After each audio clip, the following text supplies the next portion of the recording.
የተገደበ ሰው ማለት መብረር እንደማይችል ወፍ ማለት ነው። ለሰማይ የታሰበ በምድር የተወሰነ ማለት ነው። አንዳንድ መብረር የማይችል ወፍ እግዚአብሔር ያሰበው ለሰማይ ነው። ነገር ግን ክንፉ ሲነቀል መብረር እንዳይችል ሆኖ ሲያዝ በወጥመዱ ሲገባ ለሰማይ የታሰበ በምድር የተወሰነ ሲሆን ማለት ነው።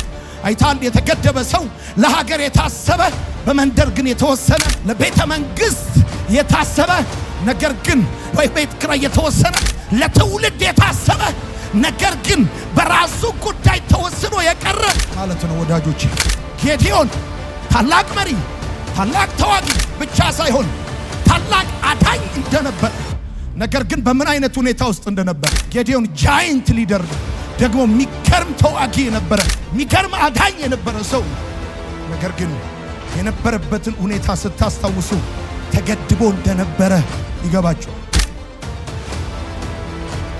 በዮሐንስ ወንጌል መጽሐፍ ምዕራፍ 10 ቁጥር 10 በጌታ በኢየሱስ ክርስቶስ ስም እንደዚህ አነባለሁ። ሌባው ሊሰርቅ ሊገድልና ሊያጠፋ ብቻ ይመጣል፣ እኔ ግን ሕይወት እንዲኖራቸውና እንዲትረፈረፍላቸው መጥቻለሁ። የዛሬ መልእክታችን የገደብን ቀንበር መስበር የሚል ይሆናል። የምትኖረው እግዚአብሔር ከሰጠህ አቅምም እድልም በታች ከሆነ በገደብ ውስጥ እንደሆንክ ማወቅ ወይም መረዳት ይኖርብሃል። እግዚአብሔር ለእያንዳንዱ ሰው የሰጠው አቅም አለ። እግዚአብሔር ለእያንዳንዱ ሰው የሰጠው ችሎታ አለ፣ ስጦታ አለው፣ ጸጋ አለው። ማንም ሰው ወደዚህ ምድር ሲመጣ ባዶን አልመጣም።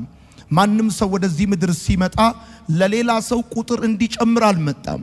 እግዚአብሔር በዛ ሰው ባንተ ወይም ባንቺ በኩል ሊሰራ የፈለገው ስራ ስላለው ነው ወደዚህ ምድር የመጣው። እንደዚሁም ወደዚህ ምድር በሁለት ሰዎች ፍላጎት አይደለም የመጣው፣ ወይም ደግሞ የሁለት ሰዎች የስተት ውጤት አይደለም፣ አጋጣሚ አይደለም። እግዚአብሔር አስቦ አቅዶ ነው እኔና እናንተን የፈጠረን ወደዚህ ምድር ያመጣን። በምድር ላይ 40፣ 50፣ 60፣ 70 ዓመት እንኑር። ዋናው ነገር ረጅም ቁጥር ያለው እድሜ መኖር ሳይሆን የተፈለግንበትን ዓላማ መኖር ወይም ደግሞ ኳሊቲ ኦፍ ላይፍ መኖር ነው ዋናው ጉዳይ። ጌታ ኢየሱስ በአጠቃላይ በምድር ላይ 33 ዓመት ተኩል እንደኖረ ማስታወስ ተገቢ ነው። ዋናው ጉዳይ በኖርክበት ዘመን እንደሚገባ ኖረሃል ወይ? እንደሚገባ ሰርተሃል ወይ? እንደሚገባ አድርገሃል ወይ?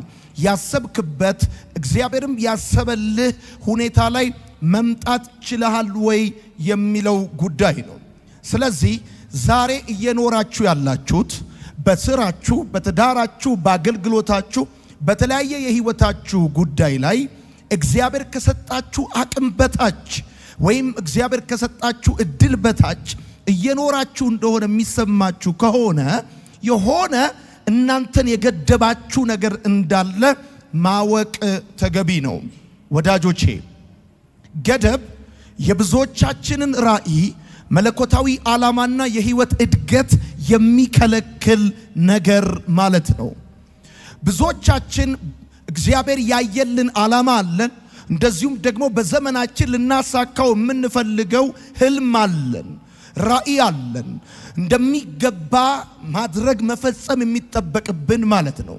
ስለዚህ ገደብ የሚባለው ሊሚቴሽን የሚባለው ነገር ራእያችንን እንደዚሁም ደግሞ መለኮታዊ ዓላማ በእኛ ህይወት ላይ ያለውን የህይወት እድገታችንን የሚከለክል ማለት ነው። የብዙዎቻችን ህይወት እንደ ኪሎ ሜትር ድንጋይ ያው ሆኖ የተተከለ አይነት ነው። ዘመን ይመጣል፣ ዘመን ይተካል፣ ሁኔታዎች ይቀያየራሉ። እኛ ግን የሚቆጠር ወይም ደግሞ በትክክል ሊለይ የሚችል እድገት ሳናመጣ ስንቀር ማለት ነው። ስለዚህ ገደብ በህይወታችን ውስጥ መዘግየትንና ጭንገፋን የሚያደርግ ነገር ማለት ነው። ገደብ ማለት በህይወታችን መዘግየትንና ጭንገፋን የሚያደርግ ነገር ማለት ነው። የመልእክታችን ርዕስ የገደብን ቀንበር መስበር ብለን የተነሳ ነው።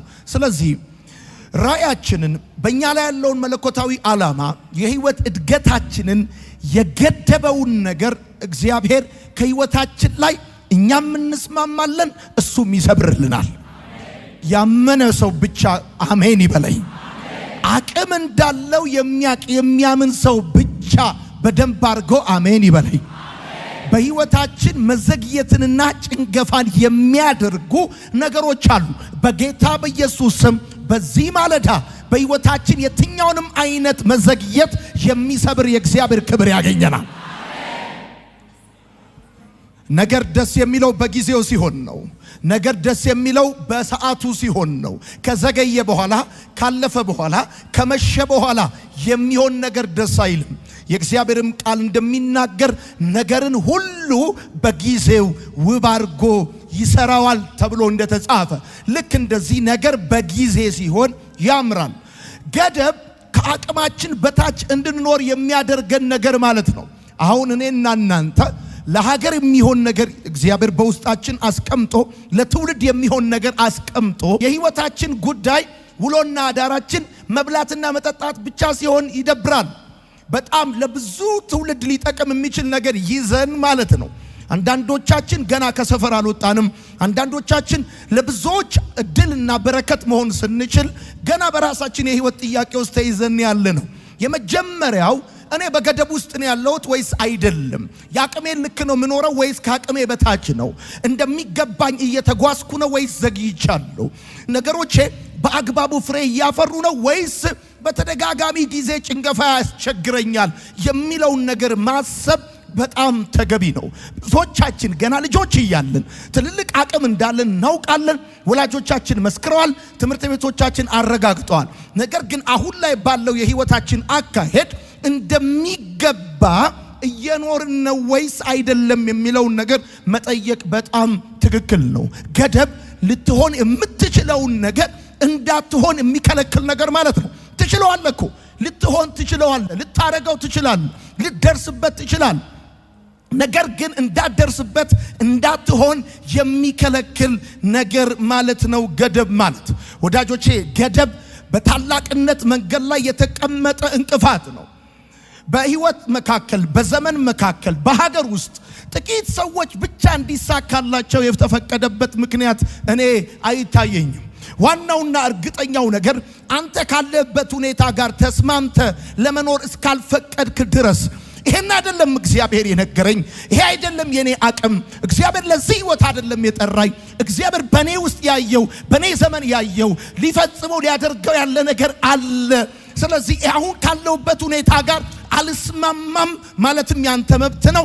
ተስማምቶ መኖር ያንተ መብት ነው። ገደብ ራእይን፣ መለኮታዊ ዓላማን፣ የህይወት እድገትን የሚከለክል ነገር ማለት ነው። ልትሆኑ የምትችሉትን ነገር ለመሆን ደግሞ እድሉም አቅሙም እያላችሁ እንዳትሆኑ የሚከለክል ነገር ማለት ነው። ከአቅም በታች እንድትሆኑ የሚያደርግ ነገር ማለት ነው። ወዳጆቼ የምትጽፉ ሰዎች ገደብ መንፈሳዊም አካላዊም ሊሆን ይችላል። ማለትም የሚታይም የማይታይም ሊሆን ይችላል ማለት ነው። አንዳንዶቻችን በሚታይ ነገር ተገድበናል፣ ሌሎቻችን በማይታይ ነገር ተገድበናል። ገደብ ማለት ሊሚቴሽን ማለት የሚታይም ሊሆን ይችላል፣ የማይታይም ሊሆን ይችላል። እንዲህ ሲታይ እግራችን ላይ የገባ ሸምቀቆ ገመድ የለም፣ እጃችንን ያሰረ ነገር የለም። ነገር ግን እንዳንሰራ ተይዘናል፣ እንዳንራመድ ይኸው ቆመናል። ግን በመንፈስ ዓለም ዲዛርን የምናደርገው ነገር አለ። የሆነ እንዳንንቀሳቀስ የያዘን ወደ ኋላ የሚጎትተን እውቀቱም እድሉም ልምዱም ሐሳቡም ኔትወርኩም እያለ ህይወት አንድ አይነት ሆኖ እንዳውልት እንዲሆን ቆሞ እንዲቀር የሚያደርግ ነገር አለ። በጌታ በኢየሱስም ያ ስውር እጅ የተመታ ይሁን። ጩና በደንብ አድርጋችሁ አሜን ባሉ። ኢየሱስ ጌታ። በአንዳንዶቻችን ህይወት ገደብ በአመለካከትም ሊገለጥ ይችላል። አንዳንዶቻችን በአስተሳሰብ ተገድበናል። ማድረግ እየቻልን ማድረግ እንደማንችል ነገሩ ከአቅማችን በታች ሳይሆን ከአቅማችን በላይ እንደሆነ ማሰብ፣ ብንሞክረው ሊወድቅ፣ ብንሞክረው እጅ ሊሰጠን፣ ብንይዘው እንደ እንጀራ ሊሆንልን የሚችል ነገር እያለ ነገር ግን ኪዳናችንን ፖቴንሻላችንን ረስተን በአመለካከታችን የተገደብን ሰዎች እንኖራለን። ወዳጆቼ ገደብ ያለበት ሰው ማየት ይችላል፣ መያዝ ግን አይችልም። ማሰብ ይችላል፣ ማድረግ ግን አይችልም። እናያለን እኮ እንደውም ከአንዳንድ ሰዎች ቀድመን ነው የምናየው።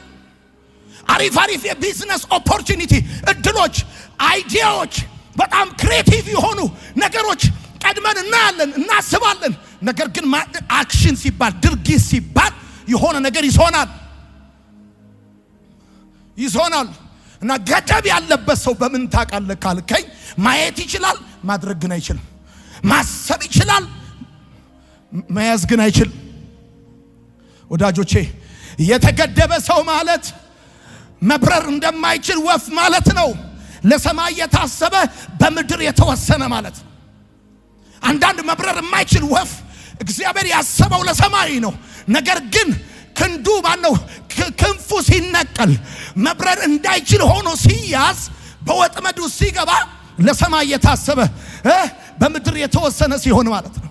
አይታል የተገደበ ሰው ለሀገር የታሰበ በመንደር ግን የተወሰነ፣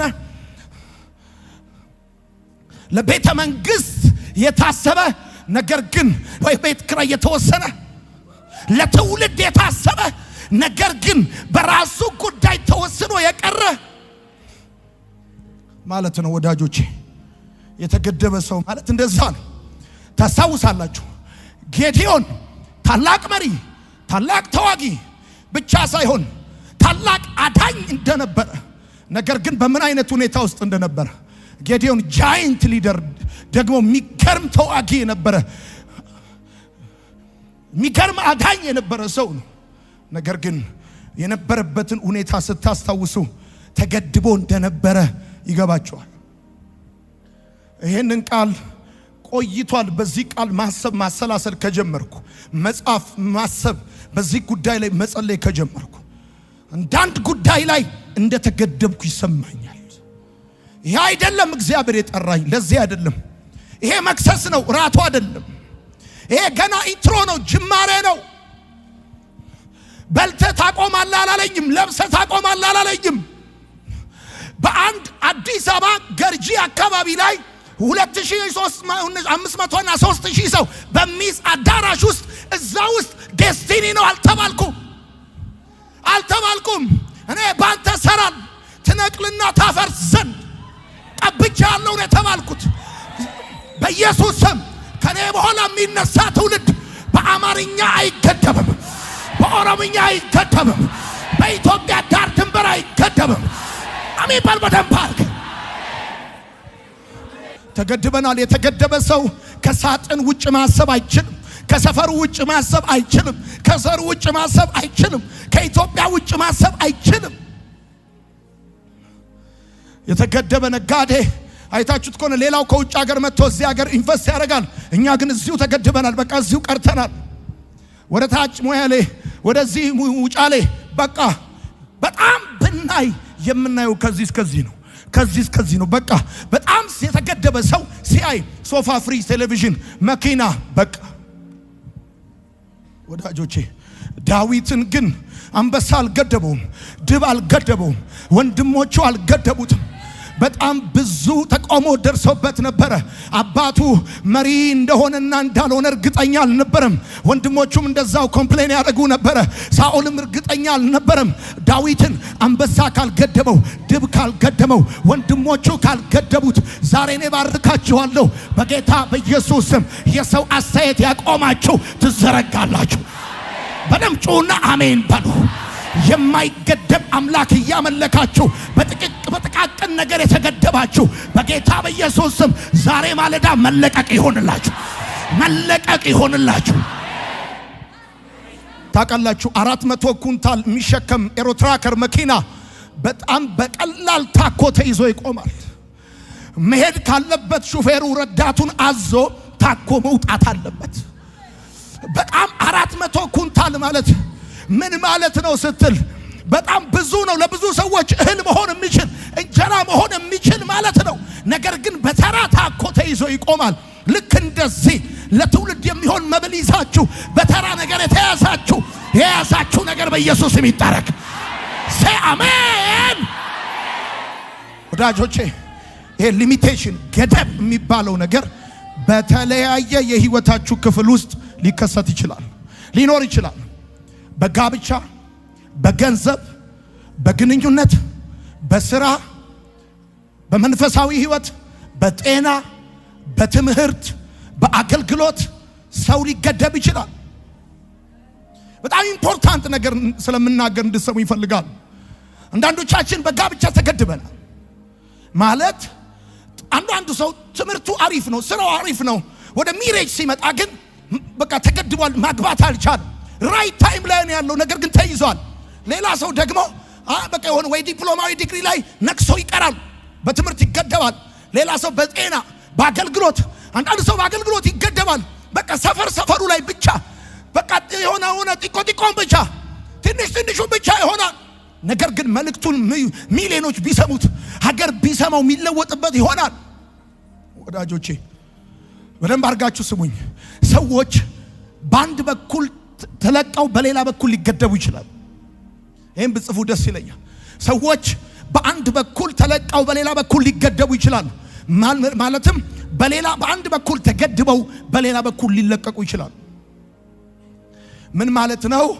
በአንድ በኩል ተለቀው በሌላ በኩል ሊገደቡ ይችላሉ ማለት አንዳንዶች በትዳር በጋብቻ ይለቀቁና በፋይናንስ ይገደባሉ። ሌሎች ደግሞ በፋይናንስ ይለቀቁና በጋብቻ ይገደባሉ። አንዳንዶች በመንፈሳዊ ህይወት ይለቀቁና በአገልግሎት ይገደባሉ። አንዳንዶች በትምህርት ይለቀቁና በስራ ይገደባሉ። ትምህርት ቤት እያሉ በጣም የሚገርም ጂፒኤ ነው ያላቸው፣ ምርጥ ጭንቅላት ነው ያላቸው። ወደ ስራ ዓለም ሲመጡ ግን ምድር ኃይሏን አሰጣቸውም፣ ተገድበዋል። ምክንያቱም አንድ ማስረጃ ላሳያችሁ ይችላል። በሉቃስ ወንጌል መጽሐፍ ምዕራፍ 6 ላይ ቀኝ እጁ የሰለለችበት ሰው ግራ እጁ ጠንካራና ንቁ ነበረች። ግራ እጁ ጠንካራና ንቁ ነበረ። በግራ እጁ የፈለገውን ነገር ማድረግ ይችል ነበረ። በግራ እጁ ይይዛል፣ ይለቃል። በግራ እጁ ይወረውራል፣ ይመታል። በግራ እጁ ይከላከላል። ቀኝ እጁ ግን ሰሎበት ነበር አለ መጽሐፍ። ስለዚህ ማለት ነው አንዳንድ ሰዎች በአንድ በኩል ይለቀቁና በሌላ በኩል ይገደባሉ። አሁን አንዳንድ ሰው የሚገርም እኮ ነው፣ የሚገርም እውቀት፣ የሚገርም ታለንት፣ የሚገርም ተስጦ አለው። ነገር ግን በፋይናንስ በኩል በቃ ቀኝ እጁ ሰሏል። አስቦ ሲጨርስ ወደ አካል ወደ ድርጊት የሚያመጣበት ኃይሉ ተይዟል። አንዳንድ ሰው እንደ ቀልድ የጻፈው መዝሙር አገር ሲሰማው አንተ በስንት ጾም ጸሎትና በብዙ ድካም ስንት ዘመን ስታፈር ስትገነባ ስትጸልይበት የነበረ ከእግዚአብሔር ዘንድ የተቀበልከው መዝሙር ከራስ አልፎ ሌላ ሰው አልነካ ብሎ ሲል ማወቅ ያለብህ ይሄ ቅባት ችግር አለ። የሆነ ሊሚቴሽን፣ የሆነ ባሪየር፣ የሆነ ነገር አለ። ታውቃላችሁ ሊፍት ውስጥ የገባ ሰው ድምፁ አደባባይ እንዳለ ሰው እኩል አይሰማ። ሊፍት ውስጥ የገባ ሰው በኮንክሪት ይገደባል። ልክ እንደዚህ በጌታ በኢየሱስም ጩኸታችሁ እንዳይሰማ፣ ሐሳባችሁ አካል እንዳይስ፣ ራእያችሁ እንዳይራመድ፣ ህይወታችሁ እንዳያድግ የከለከለ እጅ ሁሉ በኢየሱስም ይመታ።